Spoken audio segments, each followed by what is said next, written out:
ఈ ఆర్యులుగా పిలువబడుతున్నటువంటి వారు అందరూ కూడా బ్రాహ్మణులే. బైబిల్లో నెబుకద్నెజర్ అనే రాజుకి ఒక కళలో ఒక ప్రతిమ ఆయనకి కనబడుతుంది. అందులో తల బంగారుది, ఈ యొక్క చేతులు ఇవన్నీ కూడా వెండిగా, ఈ యొక్క ఉదర భాగం అంతా కూడా ఇత్తడిగా, కాళ్ళ దగ్గర అంతా కూడా ఇనుముగా, పాదాలు మట్టిగా కనబడతాయి.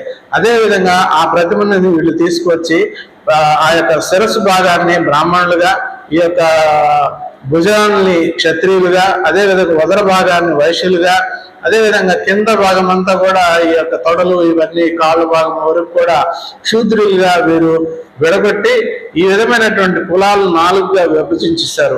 ఈ యొక్క కాళ్ళ భాగం ఏదైతే ఉన్నదో వీళ్ళందరూ కూడా అంటరాని వారు, అదేవిధంగా కూలీలుగా, పనివారుగా వీరికి క్రియేట్ చేసుకున్నారు.